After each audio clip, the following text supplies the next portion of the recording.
Minimum होता है किसका? Allowable bearing pressure is the minimum of safe bearing capacity and safe bearing pressure. इन दोनों में से जो मिनिमम निकल के आता है वो हमारी क्या होती है? अलाउबल बेयरिंग कैपेसिटी होती है। Minimum of safe bearing capacity and safe bearing pressure, उसको अलाउबल बेयरिंग कैपेसिटी बोल देते हैं। That is termed as allowable bearing capacity. तो अगर सेफ बेयरिंग कैपेसिटी की हम बात करें, सेफ बेयरिंग कैपेसिटी किसके बराबर होगी? So will say safe bearing capacity will be equal to net safe bearing capacity plus effective stress. और हमारी नेट सेफ किसके बराबर होती है? Ultimate bearing capacity minus effective stress by factor of safety plus effective stress. So this is equal to safe bearing capacity. The maximum intensity of loading that can be applied over the foundation which will safely carry without the risk of shear failure is termed as safe bearing capacity of the soil. इसको हम safe bearing capacity बोल देते हैं soil की।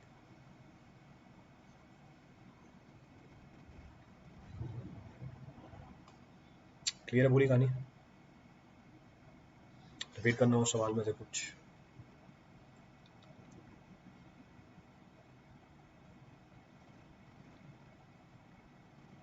चले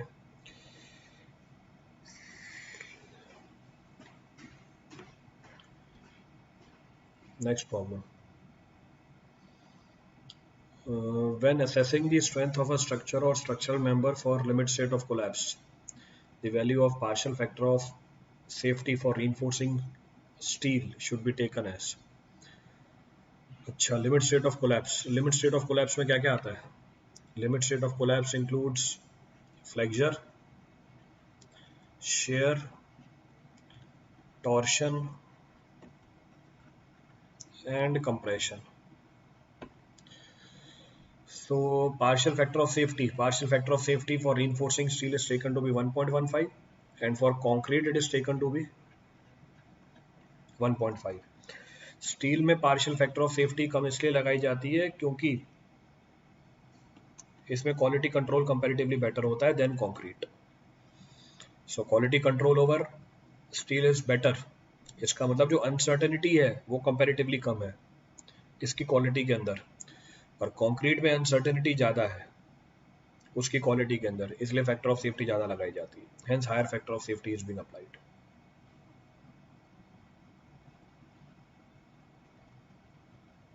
clear है?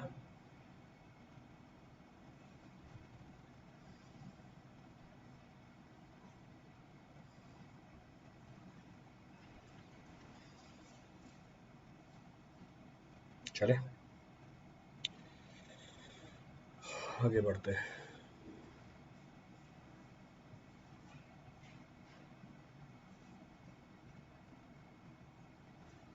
चले आगे।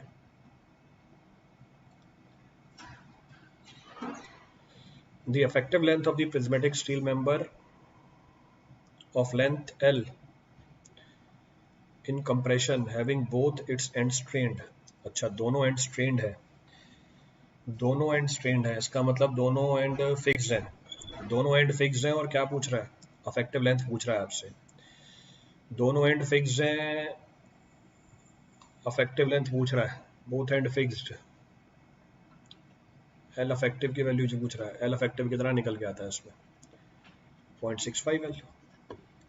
सो it comes out to be 0.65 L. Restraint against what? ये रिस्ट्रेंट अगेंस्ट व्हाट है? Restraint against translation, restraint against rotation, दोनों चीजें बोल रखी हैं इसने। पर लेट सपोज एक एंड फिक्स हो, एक एंड फिक्स हो, दूसरा एंड पिंड हो जाए, तो हम बोलेंगे this is restraint against rotation and translation, this is restraint against translation but इसमें रोटेशन पॉसिबल है। अब एल इफेक्टिव कितनी हो जाती है यहाँ पे? Now L effective is how much? अब इस केस में एल इफेक्टिव कितनी है हमारी? इस केस में एल इफेक्टिव है हमारी 0.8 एल।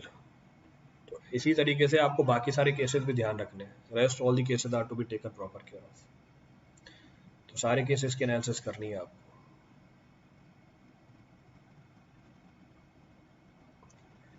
तो अभी तो सवाल पूछ रहा है, सवाल में तो 0.65 एल है।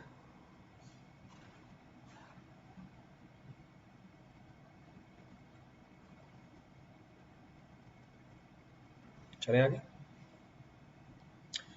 चलो, the maximum permissible limit of chloride, the maximum permissible limit of chloride milligram per liter,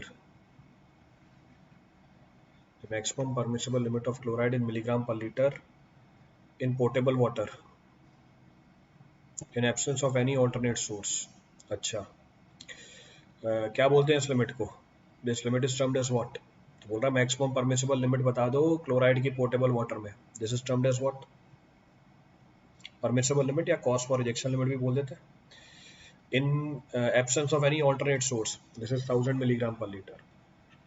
तो 1000 मिलीग्राम पर लीटर. कौन से कोड के हिसाब से? This is IS 10500. तो ड्रिंकिंग वाटर के लिए कौन सा कोड देखना है हमें? For drinking water what is the code to be checked? IS 10500. सारी वैल्यूज मिल जाएंगी इसके अंदर. अब इसने क्लोराइड की पूछी है, ये आस्क्ड अबाउट क्लोराइड, पर आपको सारी वैल्यूज ध्यान रखनी है. Take proper care of that. तो ध्यान रखना है इस चीज का. तो एक एक्सेप्टेबल लिमिट है और एक हमारी परमिसिबल लिमिट है. One is permissible limit. तो क्लोराइड की इसने क्या पूछ लिया आपसे? परमिसिबल लिमिट पूछ ली है. But what about acceptable limit? 250 milligram per litre. तो अगर एक्सेप्टेबल लिमिट की बात करेगा, it is 250 milligram per litre. तो ये लिखी हुई है. और अभी इससे पूछी क्या है? 1000 मिलीग्राम पर लीटर. प्रेजेंटली इसने 1000 मिलीग्राम पूछी है. क्लियर है पूरी कहानी?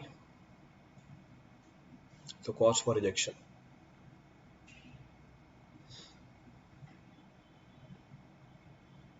क्लियर है पूरी story?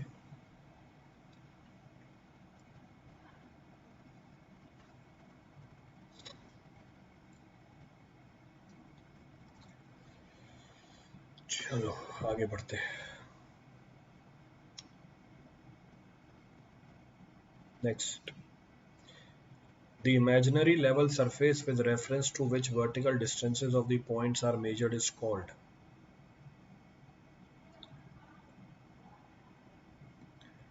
The imaginary level surface with reference to which vertical distance of the points are measured is called. ठीक है, बोल रहा है एक imaginary level surface है जिसके रिस्पेक्ट में आप वर्टिकल डिस्टेंस मेजर करते हो.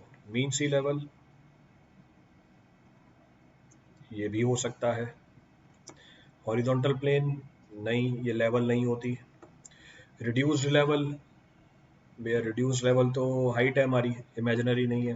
डेटम सरफेस, हाँ डेटम सरफेस हमारा लेवल सरफेस है. तो ये भी लेवल सरफेस है, ये भी लेवल सरफेस है, पर जिसके रिस्पेक्ट में वर्टिकल डिस्टेंस लेते हैं तो डेटम सरफेस. हम मीन सी लेवल को डेटम मान सकते हैं, तो आंसर इज डेटम सरफेस. तो mean sea level can be assumed as datum also. In fact उसी को डेटम लेके चलते हैं, पर सवाल में उसने डेटम सरफेस यही रखा है. तो इमेजिनरी लेवल सरफेस जिसके रिस्पेक्ट में वर्टिकल डिस्टेंस मेजर की जाती है, इसको क्या बोल देते हैं? डेटम सरफेस बोल देते हैं. This is technically termed as datum surface. तो अगर ये हमारी अर्थ की सरफेस है, this is our earth surface. तो ये हमारी अर्थ की सरफेस है, यही हमारा मीन सी लेवल है. लेट सपोज यही मीन सी लेवल है हमारी. This is our mean sea level. ये फीचर्स हैं अर्थ की सरफेस के ऊपर. These are the features over the surface of the earth. तो ये तो हमारी हॉरिजॉन्टल लाइन हो जाएगी. This is our horizontal plane. ये हमारा हॉरिजॉन्टल प्लेन है. और लेवल सरफेस, ये लेवल सरफेस एक, ये दूसरा लेवल सरफेस, ये तीसरा लेवल सरफेस. आप इसमें से किसी को भी डेटम मान सकते हो. ये भी डेटम मान सकते हो, ये भी डेटम मान सकते हो, ये भी डेटम मान सकते हो. तो वो इमेजिनरी लेवल सरफेस, तो ये तीनों के तीनों लेवल सरफेस है. वो इमेजिनरी लेवल सरफेस जिसके रिस्पेक्ट में क्या मेजर की जाती है?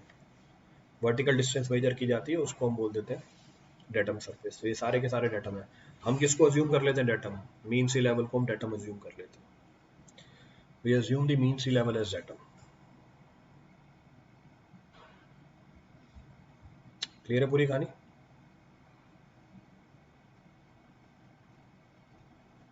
चलो, हॉरिजॉन्टल लाइन इंक्लाइंड क्यों बनाई? टेंजेंट ही तो होती है हमेशा. इंक्लाइंड नहीं है भाई, वो टेंजेंट है. ए प्रभु, ये हमारा हॉरिजॉन्टल प्लेन है. तो अगर ये मेरा रेडियस है, इसके हमेशा 90 डिग्री पे होगी.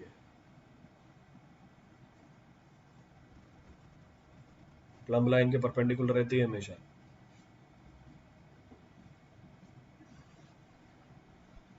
तो ये हमारा हॉरिजॉन्टल प्लेन है और ये लेवल प्लेन है। This is horizontal plane, this is level plane.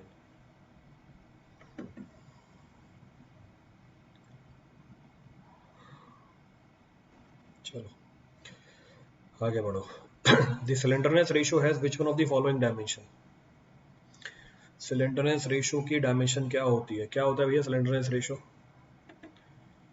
Slenderness ratio, this is the ratio of what? ये रेशियो होता है किसका?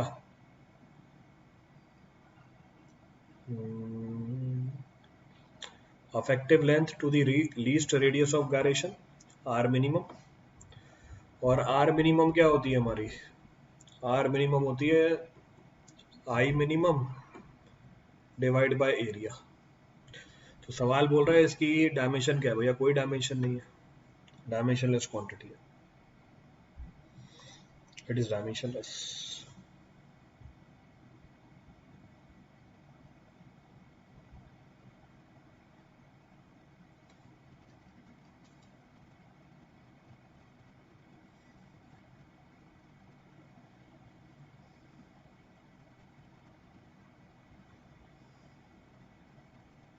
चले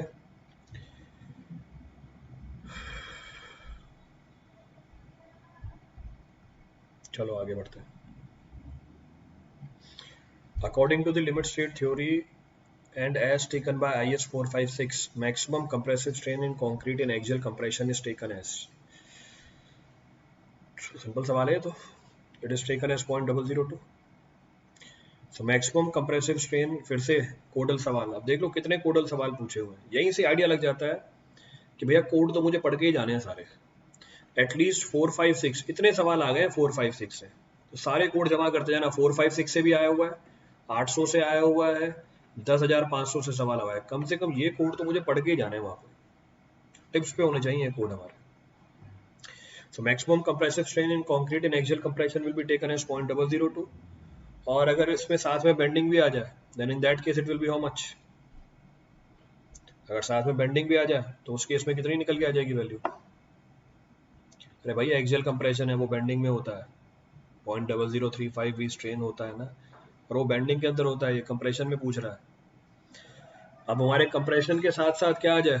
बेंडिंग भी आ जाए, दोनों चीजें आ जाए, subjected to axial compression and bending. और जहां पर टेंशन नहीं हो, in that case it is how much? In that case it is 0.0035 minus 0.75 times the strain in least compressed fibre. तो ये होती है हमारे सिर्फ फ्लेक्चर के अंदर, ये होती है हमारी सिर्फ किसके अंदर?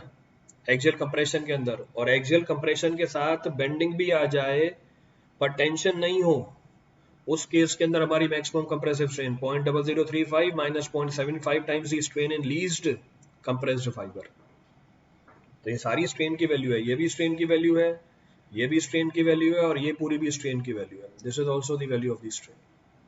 किस सिचुएशन में है वो सिचुएशन भी ध्यान रखनी है मुझे, that situation is to be also taken proper care of.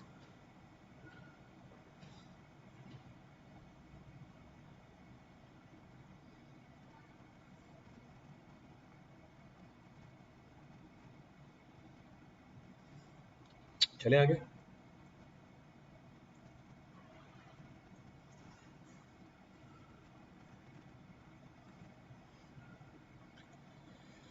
In the standard Proctor test used for developing moisture density relationship of the soil, the weight of the hammer used is, standard Proctor test में hammer का wait कितना use करते हैं? Standard Proctor test है ना, standard Proctor test में weight of the hammer use है 5.5 pound, which is also equal to 2.485 kg। तो स्टैंडर्ड Proctor test कितना आ गया? 2.5 किलो आ गया, so 2.5 kg। So in standard Proctor test, the weight of the hammer used is 5.5 pound, which is equal to 2.485 kg। जो हमारा IS light compaction test है, जो हमारा IS light compaction test है, उसमें हमने इसको मॉडिफाई कर रखा है किसमें? 2.6 kg के अंदर, it is being modified to 2.6 kg। इसने स्टैंडर्ड Proctor टेस्ट पूछा था, उसमें 2.5 kg।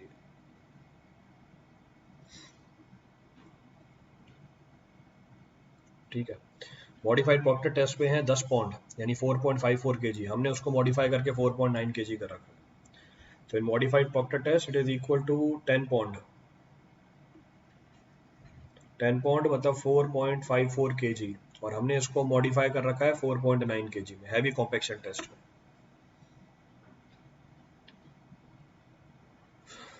इसने वेट के ऊपर कमेंट कराया है, आपको सारी प्रॉपर्टीज ध्यान रखनी है।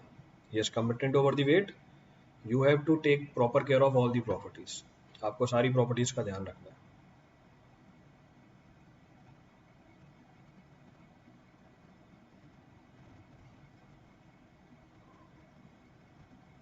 क्लियर है? चले आगे।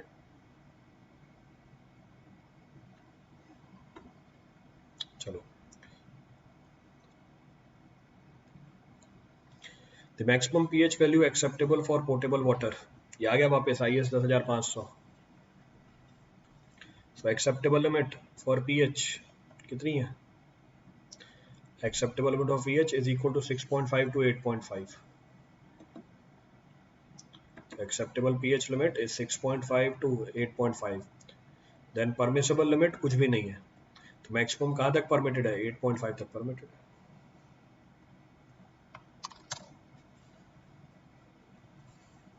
So maximum up to which it is permitted is 8.5।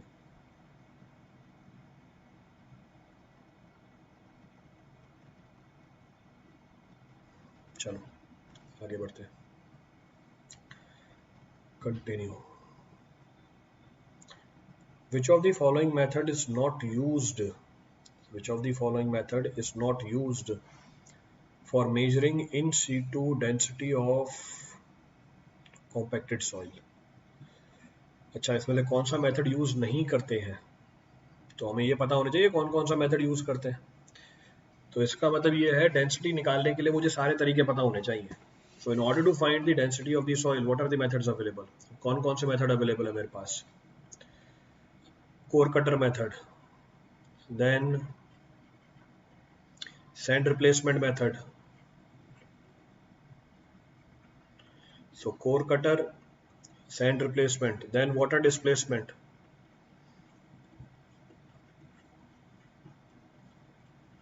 so water displacement, then water balloon,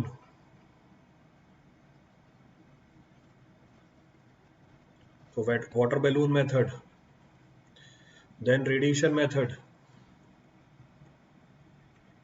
then radiation method, then rubber balloon method,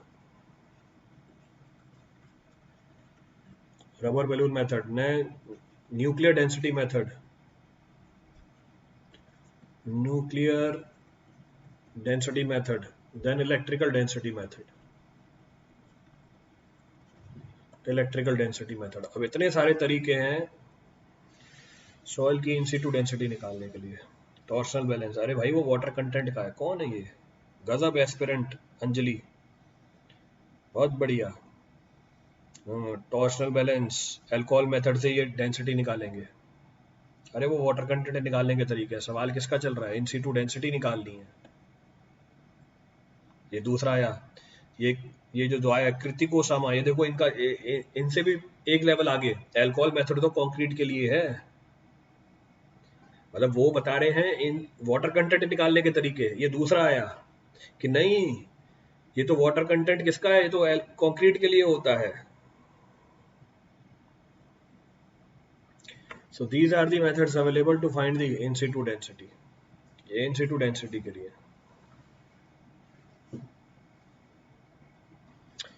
अब देख लो, इसमें मिल जाएगा कोई ना कोई। So न्यूक्लियर डेंसिटी ये यूज होता है, वाटर रिप्लेसमेंट मेथड ये यूज होता है, सैंड रिप्लेसमेंट मेथड ये यूज होता है। कैसे ग्रेंडे मेथड यूज नहीं होता, तो यही हमारा आंसर होगा। कैसे ग्रेंडे से हम लिक्विड लिमिट निकालते हैं, this is used to find the liquid limit.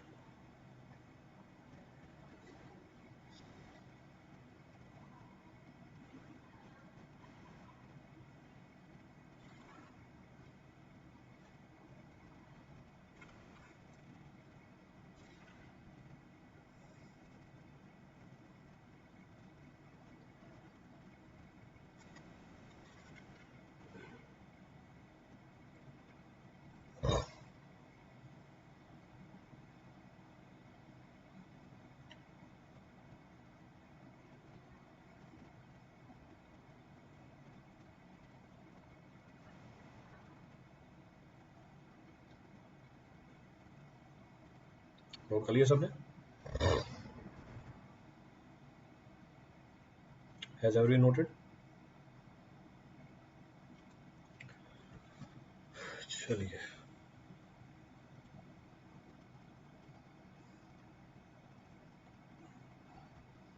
आगे बढ़ते हैं।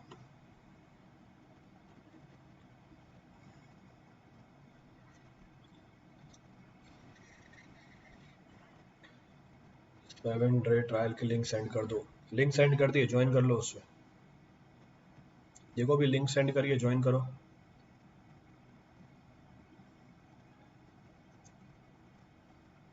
एक लिंक भेजिए, सेंड, ज्वाइन कर लो उसे।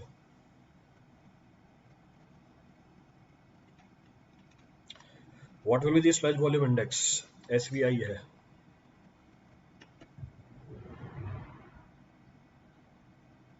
SVI. What will be the sludge volume index is 100 ml of sludge collected in 30 minutes on drying weighs 80 milligram. अच्छा, क्या होता है SVI? SVI is defined as volume occupied in ml by 1 gram from solid when allowed to settle for 30 minutes. तो SVI is the volume occupied in ml by 1 grams of solid when allowed to settle for 30 minutes. यही होती है SVI. So VS by XS into 10 raised power 3 ml per gram, ये units होती हैं इसकी। सो 100 divide by 800 into 1000, calculate कर लो कितनी आ रही है।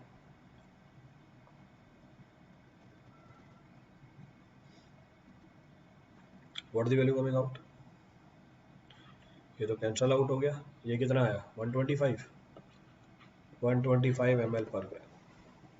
सो answer comes out to be ये। तो आंसर हमारा ये है।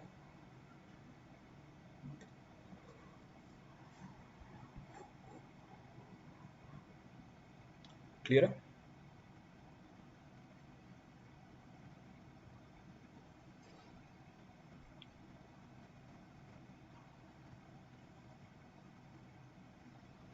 चलिए कंटिन्यू।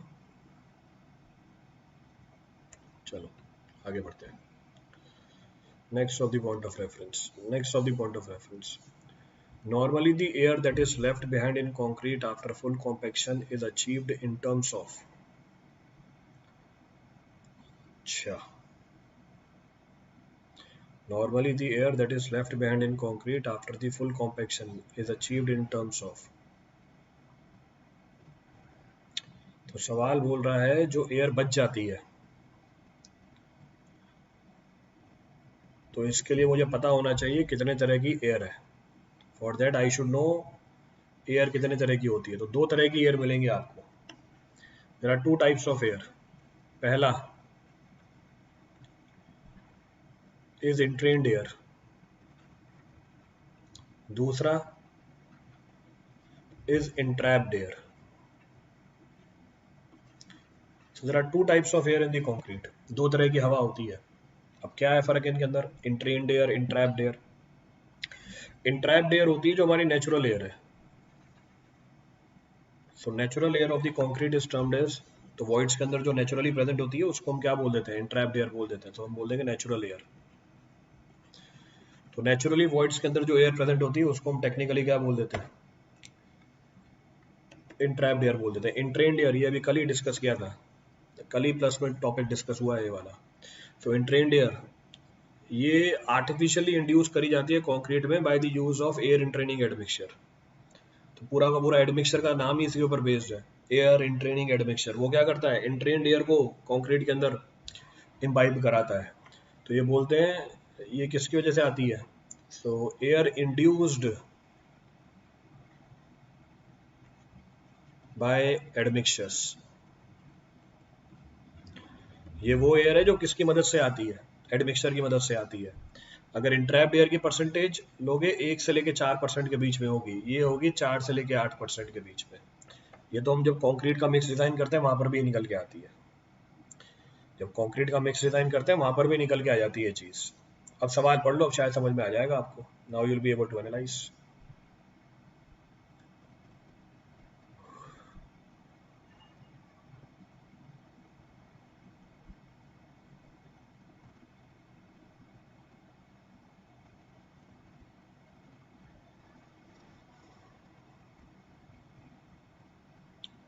आ रहा है एरेटर, कौन सा आ गया एरेटर, कौन सी एरेटर निकल के आ गई है?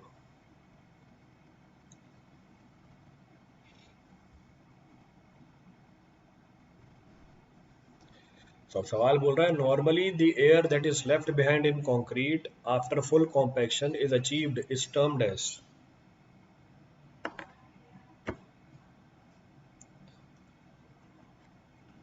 ना सर एडमिक्सचर वाला, ना सर एडमिक्सचर वाला, क्या ना सर एडमिक्सचर वाला?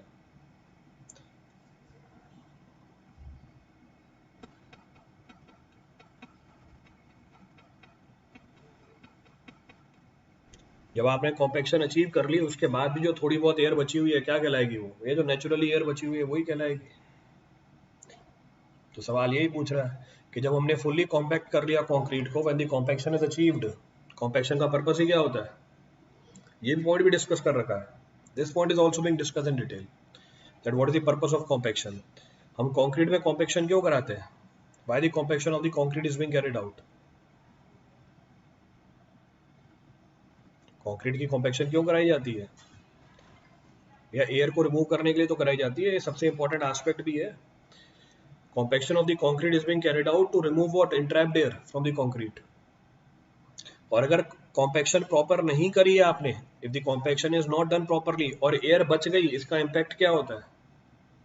टू द पॉइंट ये मेंशन करा रखा होगा आपको नोट्स के अंदर, टू द पॉइंट ये चीज मेंशन करा रखी होगी नोट्स के अंदर।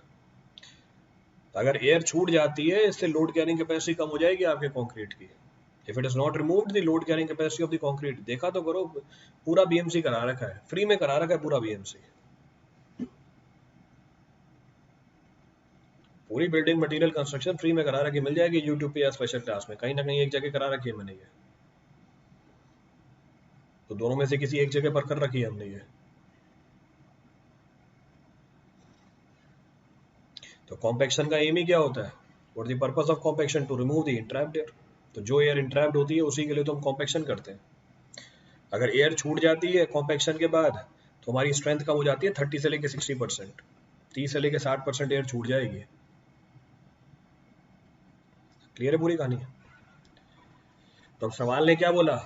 अब सवाल ये बोल रहा है, कहाँ चले गए ये?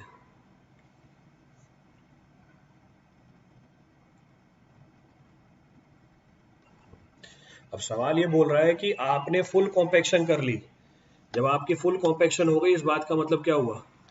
If the full compaction is carried out, इसका मतलब इंट्रैप्ड एयर हट गई, तो फिर कौन सी एयर बच गई है? विच एयर इज लेफ्ट आउट? इसका मतलब इंट्रेन्ड एयर बच गई है आपकी, इंट्रैप्ड एयर चली गई, इंट्रेन्ड एयर बच गई।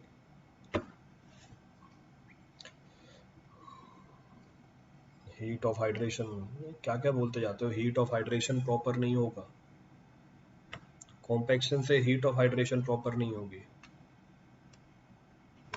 बढ़िया बात है। तो हीट ऑफ हाइड्रेशन प्रॉपर नहीं होगा, गुड। चलो आगे बढ़ते हैं। Next point of reference,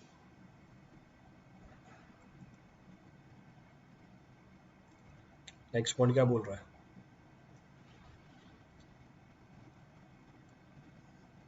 The area under stress strain curve for a material is usually used to estimate. So area under stress strain curve, area under stress strain curve क्या बताता है? Fatigue of the material, fatigue तो है reduction in the strength due to repeated loading, energy required to cause the failure. आ गया area under stress strain curve. तो area under stress strain curve क्या बताएगा मुझे? Energy which is required to cause the failure. Toughness तो क्या होती है हमारी? हार्डनेस होती है resistance against wear and tear, toughness है रेजिस्टेंस अगेंस्ट इंपैक्ट लोडिंग। तो स्ट्रेस स्ट्रेन कर्व हमें किसकी जानकारी दे देगा? Energy which is required to cause the failure. तो टोटल एनर्जी स्टोर्ड आ जाती है निकल के स्ट्रेस स्ट्रेन कर्व से।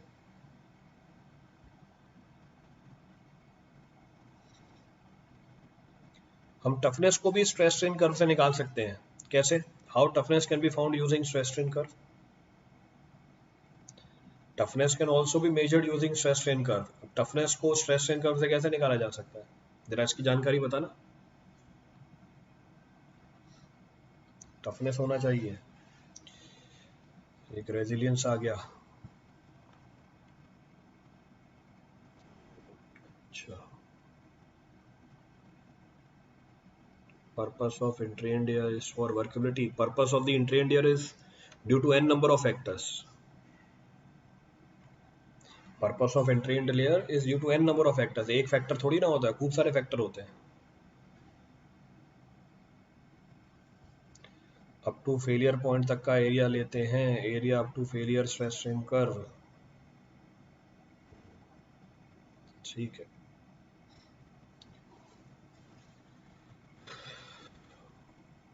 ठीक है.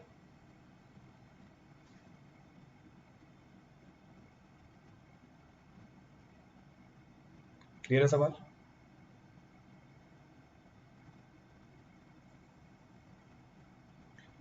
टफनेस के बारे में तो जानकारी है सबको. Everybody is familiar with the toughness.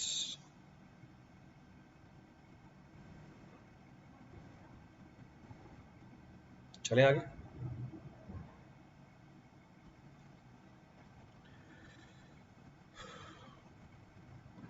When corrosion of the steel embedded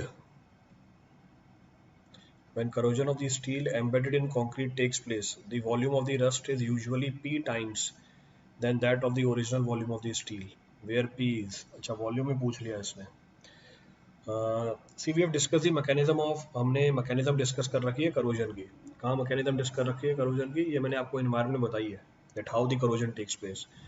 दो अलग टाइप के मेटल और पानी हो, साथ में करोजन हो जाता है, it leads to the corrosion. Corrosion में होता क्या, डिपोजिशन मिल जाती है हमें किसके ऊपर, कंसर्न्ड मेटल के ऊपर, और इरोजन भी मिल जाती है. तो सवाल ने क्या बोला कि जब करोजन होती है स्टील की जो एम्बेडेड हो कंक्रीट के अंदर, जो करोजन है या जो रस्ट है डिपॉजिट होने के बाद, उसका वॉल्यूम ओरिजिनल स्टील के कंपैरिजन में कितना ज़्यादा होता है. उसका वॉल्यूम ओरिजिनल स्टील के कंपैरिजन में 2 से 4 गुना ज़्यादा निकल के आता है.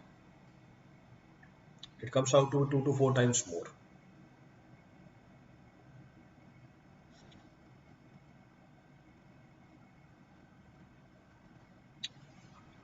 It comes out to be 2 to 4 times more.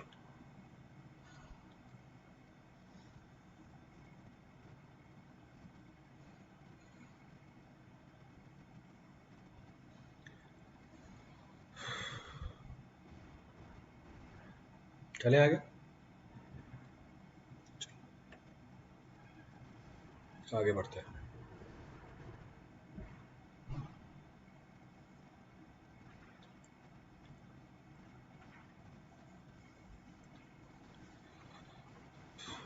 An RCC column will be considered as cylinder when the ratio of the effective length to the depth ratio is.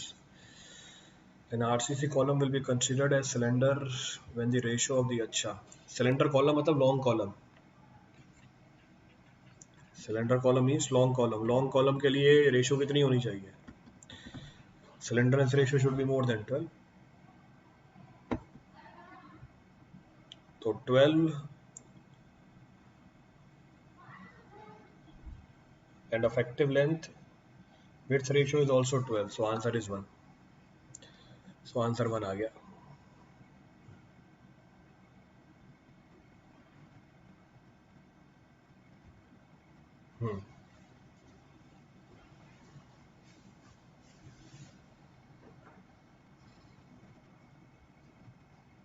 Clear है?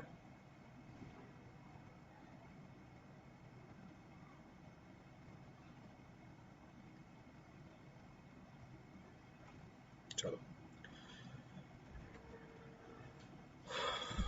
Next क्या है. On a contour map curve that are more or less equally spaced.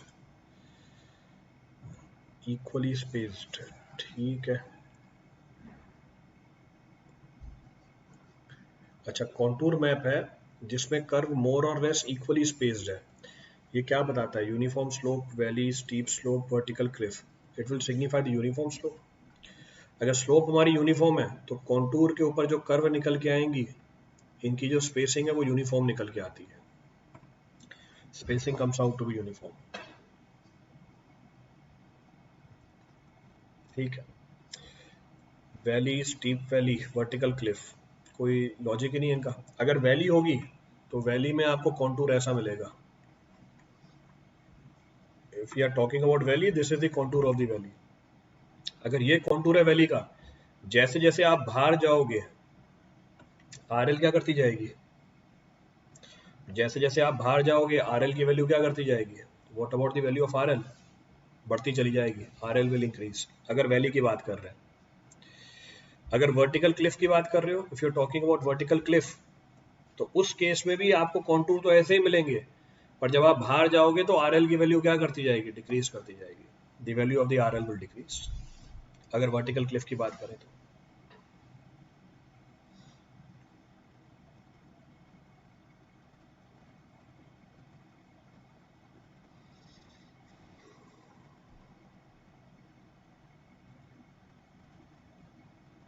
Clear है?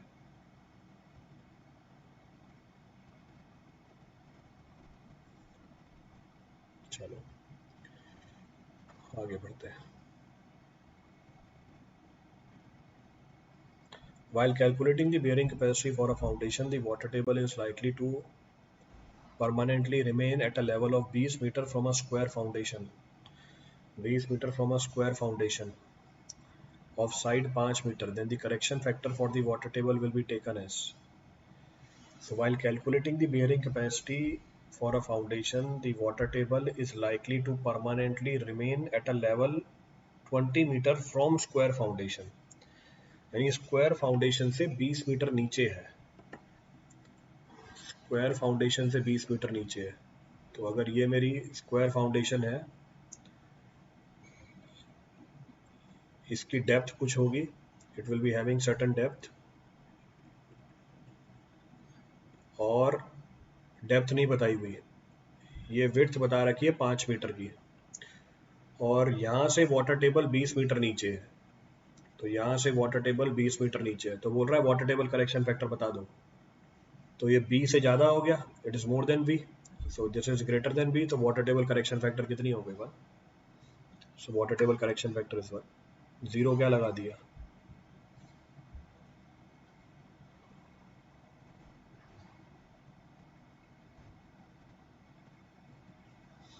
Zero थोड़ी होता है water table correction factor, ये zero वाले कौन है, वाटर टेबल करेक्शन फैक्टर 0 लगा दिया,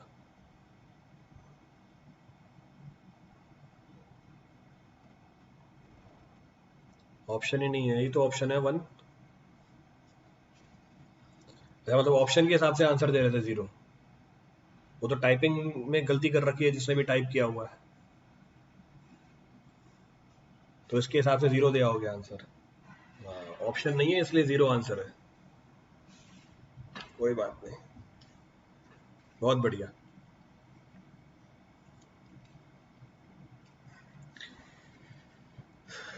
Since there is no option, so water table correction factor will be 0, तो ये लॉजिक है हमारा, जब मैंने बोला 0 कैसे लिखा सर, ऑप्शन में नहीं था इसलिए 0 लिख दिया।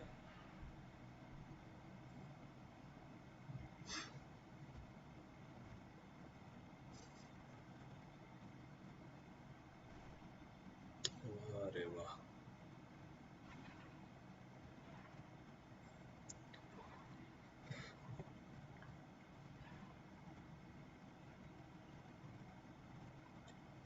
अरे वो 1 ही है भाई, जिसने टाइप किया होगा सवाल उसने नहीं किया होगा टाइपिंग, मिस हो गया होगा, एंटर दबाना या 1 लिखना भूल गया होगा अगला, तो उससे अपना आंसर थोड़ी बदल दोगे।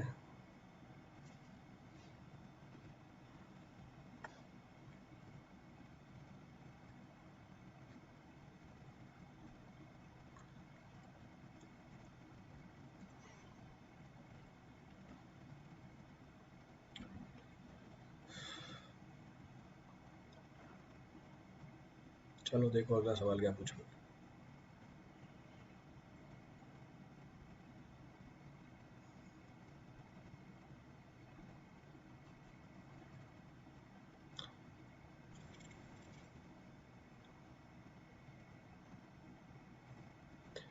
The water formation that are impermeable and contain water but are not capable of transmitting a significant quantity are called as, अच्छा परमिएबल नहीं है पर कंटेन करते हैं वाटर को, but they are not capable of transmitting the significant water, these are termed as aquiclude, इनको aquiclude बोलते हैं। तो ये फॉर्मेशन पोरस होती है, these formations are porous but they are impermeable, इसलिए सफिशिएंट डिस्चार्ज नहीं मिलता, hence sufficient discharge is not obtained.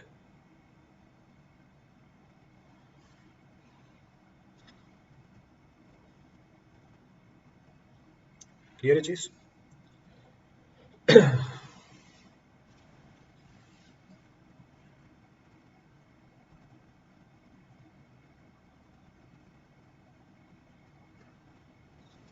Her paper में आते हैं ये, हर पेपर में आता है, it is asked in every paper.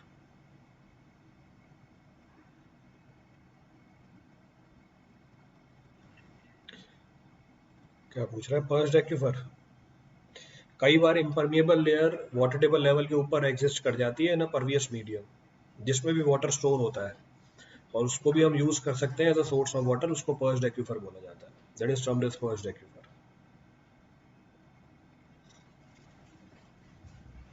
So that is technically termed as perched aquifer.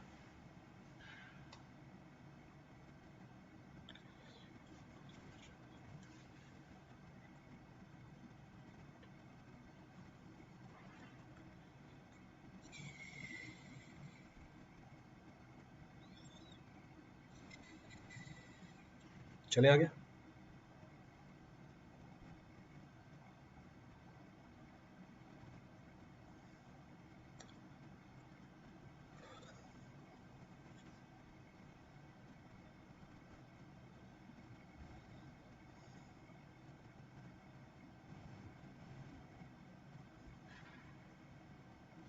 Slate is a type of, ये तो अभी आपका बीएमसी चल रहा है, आज ही कराया है मैंने, आज रात को लेक्चर होगा इसका।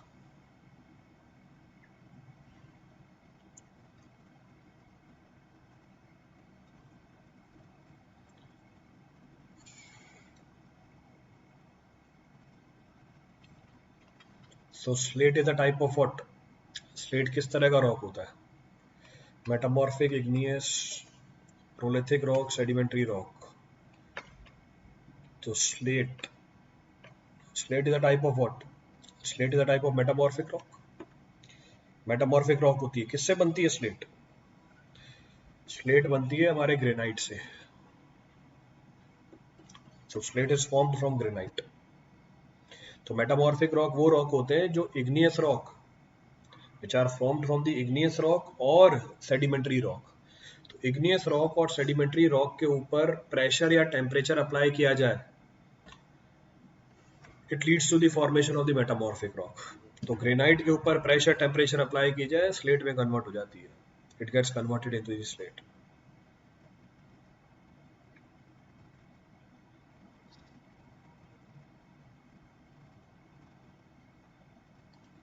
क्लियर है? मड स्टोन या शेल, प्रॉपर्टीज तो हो सकते हैं खूब सारी। ग्रेनाइट से तो जेनेसिस बनता है, आधी स्टेटमेंट है, जेनेसिस भी बनता है। ग्रेनाइट से तो जेनेसिस भी बनता है, जेनेसिस ही थोड़ी बनता है।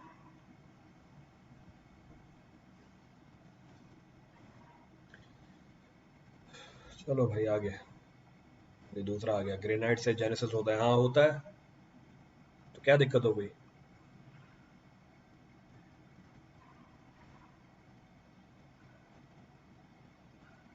तो उससे दिक्कत क्या हो गई? उससे इस सवाल में क्या दिक्कत हो गई आपको?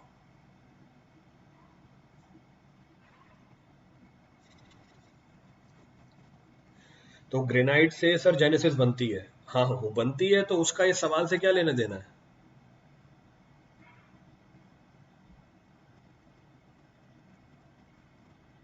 उसका इस सवाल से क्या लेना देना हुआ? अब ये भी बता दो, जब इतनी जानकारी दे रहे हो तो ये वाली जानकारी भी दे दो। सवाल तो ये पूछ रहा है भैया स्लेट कौन सी रॉक है, मेटामॉर्फिक रॉक है, मैंने इन्फॉर्मेशन दे दी भैया ग्रेनाइट से बनती है। सर ग्रेनाइट से तो जेनेसिस बनती है, तो उसका इस मेरे प्रॉब्लम से या इससे क्या इन्फॉर्मेशन मिली? तो भैया ये लो ग्रेड मेटामॉर्फिक कंडीशन में बनती है, वो हाई ग्रेड मेटामॉर्फिक कंडीशन में बनता है। तो Slate from granite is formed in low grade metamorphic condition. That is, genesis from granite is formed under high grade metamorphic conditions. तो उसका मेरे सवाल से क्या लेना देना है? मतलब बताना चाहते हो, पूछना चाहते हो, क्या चीज करना चाहते थे?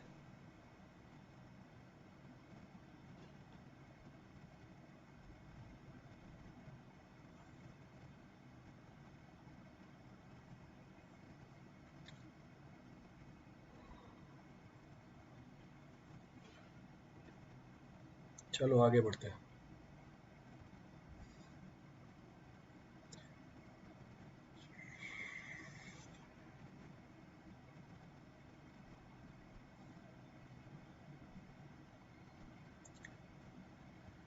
A potential degradation of the concrete can happen if alkali is present in the cement reacts too. ये भी अभी कल परसों ही बीएमसी में डिस्कस किया मैंने. दिस ऑल्सो आई डिस्कस, या कल प्लस क्लास में कराया या उससे पहले कराया था. So the potential degradation of the concrete can happen if the alkali present in the cement reacts with. alkali react करती है, यानी किसकी बात कर रहा है ये बात कर रहा है alkali aggregate reaction की. So alkali aggregate reaction, इस alkali aggregate reaction को cancer of concrete भी बोला जाता है. This is also termed as cancer of concrete. तो इसी को कैंसर ऑफ कंक्रीट बोलते हैं. और इसमें एल्कली रिएक्ट किसके साथ करती है? दो चीजों के साथ रिएक्ट करती है. Here alkali reacts with two of the constituents. या सिलिका के साथ रिएक्ट करती है या कार्बोनेट के साथ रिएक्ट करती है, जिसमें सिलिका के साथ रिएक्शन बहुत ही विग्रस होती है और वॉल्यूम चेंजिंग इंड्यूस करती है वो. तो potential degradation of the concrete can happen if the alkali present in the cement reacts with polypropylene fibre, portable water, silica present in the aggregate. तो आ गया एल्कली एग्रीगेट रिएक्शन. तो इसको हम और क्या बोल सकते हैं?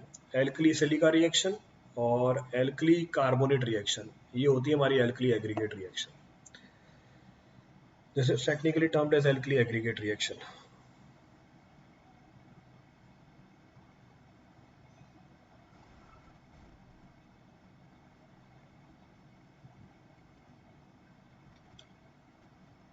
क्लियर है सारे सवाल?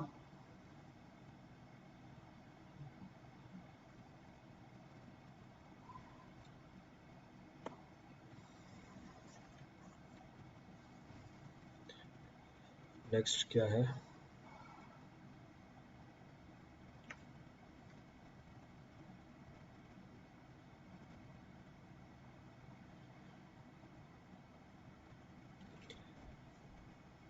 Area under stress strain curve toughness.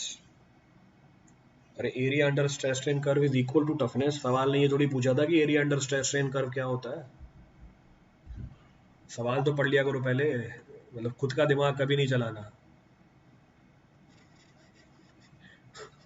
उसका कमेंट देखना. सवाल देखो क्या बोल रहा है. The area under stress strain curve for the material is usually used to estimate what. Area under stress strain curve toughness के बराबर होती है. ये टफनेस के बराबर होती है. It is also equal to toughness. पर सवाल ये थोड़ी पूछ रहा है area under stress strain curve किसके बराबर होता है. टफनेस कैसे मेजर की जाती है मटेरियल की? How the toughness of the material is measured.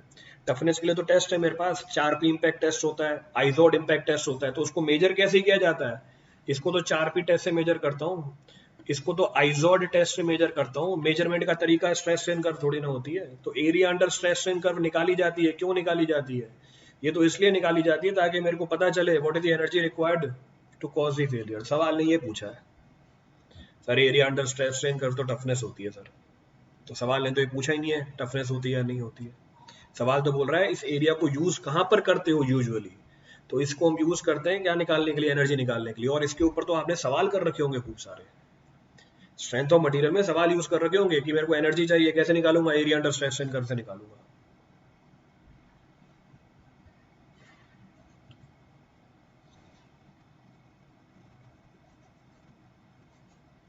अच्छा अब क्लियर हो गया. वो एक जना देखो, एक तो और नमूना था सर, मेड इजी और हाईएस्ट मास्टर में टफनेस दिया हुआ है. अरे भैया उसका मेरे लॉजिक से क्या लेना देना है?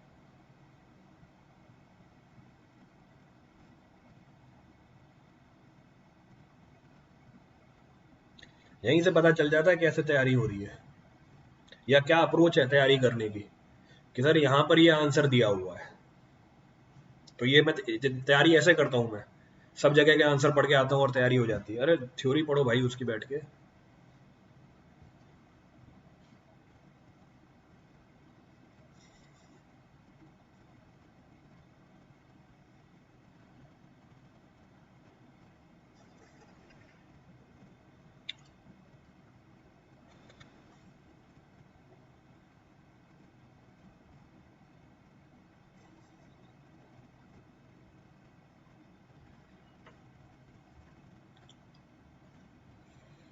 चलो हो गया टाइम आज का, तो 60 सवाल भी हो गए, 60 प्रॉब्लम्स वी हैव डन। बाकी कल करते हैं।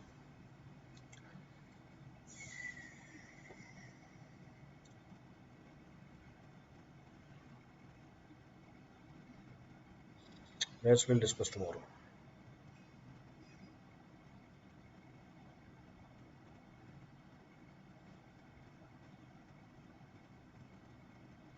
चले आगे।